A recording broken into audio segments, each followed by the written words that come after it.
இதுவும் கடந்து போகும் நான் உங்கள் கேவீஸ்வரி. அனைவருக்கும் வணக்கம். அதாவதுங்க, நேற்று சென்னையில இருக்கக்கூடிய அமெரிக்க துணை தூதரகத்தை டிஎம்கே கூட்டணி கட்சிகள்லாம் முற்றுகையிட்டாங்க. பெரிய பெரிய பேனர்லாம் வச்சுக்கிட்டு கையில என்ன அந்த தூதரகத்தை முற்றுகையிட்டு அதை எதிர்த்து போராட்டம் ஆர்ப்பாட்டம்லாம் பண்ணிட்டு, நாங்க அயத்துல்லா அலி கமேனியை மறக்க மாட்டோம்லாம் போராட்டம் பண்ணாங்க. யாருமே இங்க மறக்க சொல்லல. உங்க வீடுகளுக்கு முன்னாடி சிலை கூட நீங்க வச்சுக்கோங்க, யாரும் அதை தடுக்க போறது கிடையாது. அதுல பாத்தீங்கன்னா அண்ணன் விசிக தொல் திருமாவளவன், அண்ணன் தமீம் அன்சாரி, அப்புறம் தனியரசு, அப்புறம் கருணாஸ் கலந்துட்டாரான்னு தெரியல. தனியரசு கருணாஸுக்கும் ஈரானுக்கு என்ன சம்பந்தம்ன்றது நமக்கு விளங்கல. இவங்க எல்லாம் மொத்தமா கலந்துகிட்டு அந்த போராட்டத்தை நடத்தினாங்க. அப்புறம் மோடி இழுத்துட்டாங்க. மோடி இழுக்காமல அவங்களோட போராட்டம் தொடரவே தொடராது. அதுவும் போக பாத்தீங்க அப்படின்னா, போர் நடக்கிறது ஈரான்ல. யார் அடிக்கிறா? ரஷ்யாவும் அமெரிக்காவும் சேர்ந்து அடிக்குது. ஈரான் என்ன உத்தம நாடாது, புனிதர் நாடாது? நான் கேட்கிறேன். 47 வருடங்கள் அந்த மக்கள், சொந்த நாட்டு மக்களையே அடிமை மாதிரி நடத்திய, கல்வியை பறித்து, சுதந்திரத்தை பறித்து, கிட்டத்தட்ட 7000 மாணவர்களை கொலை பண்ணிருக்கிற அந்த நாடு. அதுவும் போக இலங்கையில நம்ம தமிழர்கள் 1.5 லட்சம் பேரை கொஞ்சம் குவித்தது இல்ல, டிஎம்கேயும் பிளஸ் காங்கிரஸும் சேர்ந்து, அது மத்தியில இது மாநிலத்துல ஆட்சியில இருக்கும் பொழுது. அப்ப அதுலயும் பாத்தீங்கன்னா ஈரானுக்கு பங்கு இருக்குன்னு சொல்றாங்க. ஈரானோட வரலாறு எடுத்து பாத்தீங்க அப்படின்னா, ஈரானை ஏன் அமெரிக்கா அடிக்கிறா, ரஷ்யா அடிக்கிறான்னு பாத்தீங்க அப்படின்னா, உண்மையில மனசாட்சி இருக்கக்கூடிய யாருமே ஈரானுக்கு சப்போர்ட் பண்ணவே மாட்டான். அந்த அளவுக்கு ஒரு கொடுகோல் ஆட்சியை, ஒரு சர்வாதிகார ஆட்சியை இந்த நாட்டுல உள்ள மக்கள் மீது திணித்தது அயத்துல்லா அலி காமேனி. அப்ப இவரு அந்த நாட்டை பொறுத்த வரைக்கும் சொந்த நாட்டு மக்களையே அடிமையாக நடத்தி இருக்கிறாரு. 47 வருடங்கள், 1 வருஷம் 2 வருஷம், 47 வருடங்கள் அவருடைய கல்வியை பறித்து, சுதந்திரத்தை பறித்து, கருத்து சுதந்திரத்தை பறித்து, அவர் எதிர்த்து யாரும் பேச முடியாது. அந்த மாதிரி ஒரு அடக்குமுறையை, ஒரு வன்முறையை அங்க ஏற்படுத்தி ஆட்சி செய்த அவரை இஸ்ரேல் அடிச்சிருக்கிறான், அமெரிக்கா அடிச்சிருக்கிறான் அப்படின்னா, அது அந்த நாடுகளுக்குள்ள நடக்கக்கூடிய போர். ஈரான் எத்தனை நாட்டை அடிச்சான்ற வரலாறு அப்ப எடுத்து பாருங்க நீங்க. அதுவும் போக இந்த கத்தாரு, குவைத்து, துபாய், பக்ரைன் இதெல்லாம் இஸ்லாமிய நாடுகள்.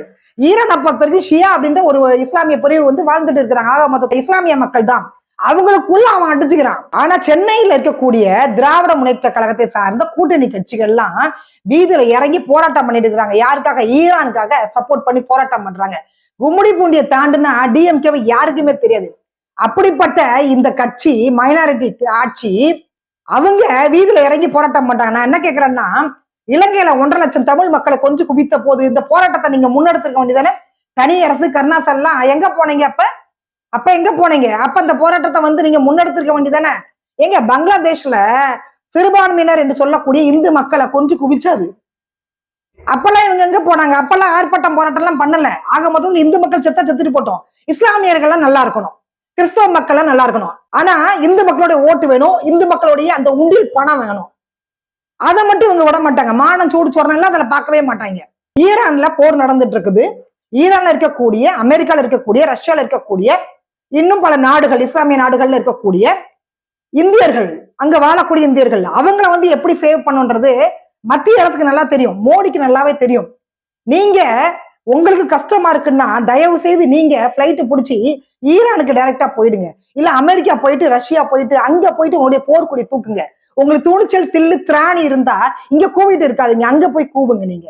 ஏன்னா தமிழகத்துல 1008 பிரச்சனை. தினம் பாலியல் பலாத்காரத்துல பெண்கள்லாம் செத்துட்டு இருக்கிறாங்க. 2 வயசு குழந்தைய கூட டிஎம்கே காரன் விட மாட்டேன்றான். பாலியல் பலாத்காரம் பண்ணி கொலை பண்ணிட்ட கிருஷ்ணகிரி மாவட்டத்துல. அது போக திண்டுக்கல் மாவட்டம், ஒரத்தநாடு. கூகுள் அந்த செய்தி இல்லைங்க, போய் நீங்க பாருங்க. இன்ஸ்டாகிராம்ல போட்டுட்டு இருக்காங்க நம்மளுடைய பிரதர்லாம். இன்ஸ்டாகிராம்ல அது சார்ந்த செய்திகள் வருது. ஆனா கூகுள்ல போய் தேடி பாக்குறேன், செய்தி இல்ல. ஏன்னா ஆளுங்கட்சியோடைய மினிஸ்டர் பண்ணது அது, அதனால செய்தி வரல. அதுல அமைச்சர் சக்கரபாணியோடைய பினாமி தான் இந்த கொலையை பண்ணதா சொல்றாங்க. அப்படிதான் செய்திகள்ல அதெல்லாம் போட்டிருக்குது. ஆனா கூகுள்ல போய் தேடி பார்த்தோம்னா இல்ல, எந்த செய்தியுமே அதுல இல்ல. திண்டுக்கல் ஒரத்தநாடும் போடுங்க, ஒரு செய்தி வரவே இல்லை. லேட்டஸ்ட் நியூஸ் போடுங்க, வரல. அதுல என்ன நடந்துச்சுன்னு கேட்டீங்கன்னா, பெருமாள் அப்படின்ற ஒரு 24 வயது இளைஞன், தலித் இளைஞன். இவங்க சமூக நீதி பேசிட்டு இருக்காங்கல்ல, அந்த சமூக நீதிக்கு சொந்தக்காரரான பெருமாள் அந்த பையனை பிறப்பொறுப்பை அறுத்து நெஞ்சில ட்ரில்லிங் மிஷின் வச்சு ஓட்ட போட்டு, முகத்துல அந்த சைலன்சர் வச்சு சுட்டு, ரொம்ப கொடூரமான முறையில கொலை பண்ணி கணத்துக்குள்ள வீசி இருக்கிறாங்க. இதை செய்தது யாருன்னு கேட்டீங்கன்னா அமைச்சருடைய சமூகம் சொல்றாங்க. ஆனா அந்த செய்தி வெளியில வரலங்க. ஆனா இங்க பாத்தீங்கன்னா அண்ணன் திரும்ப வந்துட்டு போர்க்கொடி தூக்கிட்டு இருப்பாப்ல ஈரானுக்கு. இங்க இருக்கக்கூடிய தலித் இளைஞர்கள் தினம் தினம் செத்துட்டு இருக்கிறான். அதை கேட்குங்க நாதி இல்ல. இவங்களுக்கு கவின் மாதிரி பைனான்ஸ்ல மேல இருக்கக்கூடிய இளைஞர்கள் மட்டும்தான் கண்ணுக்கு தெரியும். தாழ்த்தப்பட்ட சமூகமாக இருக்கக்கூடிய தலித் இளைஞர்களை பொறுத்த வரைக்கும் பொருளாதாரம் இருந்தா மட்டும்தான் அண்ணன் திரும்ப வந்து குரல் கொடுப்பாப்ல. பொருளாதாரம் இல்லைன்னா அண்ணன் திரும்ப இல்ல யாருமே வர மாட்டாங்க உங்களுக்கு சப்போர்ட்டுக்கு. அப்படி இன்னைக்கு பாத்தீங்கன்னா அந்த தலித் இளைஞன் 24 வயசான பெருமாள் குடும்பம் தவிச்சு போய் நிக்குதுங்க. 3 பொட்ட பிள்ளைங்க, வருமானம் இல்ல. இந்த பையனை கொலை பண்ணிட்டாங்க, படுகொலை பண்ணிருக்கிறாங்க. இதை கேட்க நாதி இல்ல. ஜனவரி 30ஆம் தேதி நடந்த கொலை இன்னைக்கு வரைக்கும் செய்திகள்ல வரல. நம்ம சமூக வலைத்தளங்கள்ல இருக்கக்கூடிய சகோதரர்கள், மனசாட்சி உள்ள சகோதரர்கள் மட்டும்தான் இதற்காக குரல் கொடுக்குறாங்க. இந்த வழக்கை எடுத்து நடத்திட்டு இருக்கிறாங்க. ஆனா பாருங்க இவங்க இங்க இருந்துட்டு ஈரானுக்கு போயிட்டாங்க. Iran, Russia, America. கேட்டா ஈரானுக்கு நடந்த மாதிரி நம்ம இந்தியாவுக்கும் நடக்குமா? இந்தியாவுக்கு எப்படி நடக்கும்ன்றத நம்ம பார்க்கலாம். அப்படி விட்டுருவாங்களா இந்தியாவுக்கு நடக்கிறதுக்கு? ஏங்க ஈரான் அடிச்சானா திருப்பி அடிக்கதான் செய்வாங்க. ஈரான் ஒன்னும் புனித நாடு கிடையாது. ஈரான் செய்த அட்டுழித்த அக்கிரமத்தை நீங்க போய் எடுத்து பாருங்க. அதுவும் வந்து இந்த அயத்துல்லா அலி கமேனி வந்த பிறகு, அவருடைய அந்த குடும்பம் வந்த பிறகு ஈரான்ல என்ன நடந்ததுன்றதை பாருங்க போயிட்டு. அது போக தமிழகத்துல அரசு விளம்பரம் கொடுக்குற மாதிரி தோழி விடுதி இருக்குல்ல, தோழி விடுதியாக இருந்தாலும் சரி, சமூக நீதி விடுதி அப்படி எல்லாம் கொண்டு வந்தாங்க. இவங்க பெயர்கள்லாம் சூப்பரா வைப்பாங்க. அதுல நீங்க டிஎம்கே அடிச்சுக்கவே முடியாது. அந்த மாதிரி விடுதிகள்ல தங்கக்கூடிய மாணவிகளுக்கு இன்னைக்கு பாதுகாப்பு இல்ல. ஒட்டு மொத்தமாக அவங்க அங்க இருந்து பேக்கப் பண்ணிருக்கிறாங்க. உள்ள அந்த அளவுக்கு அபியூஸ் நடக்குது.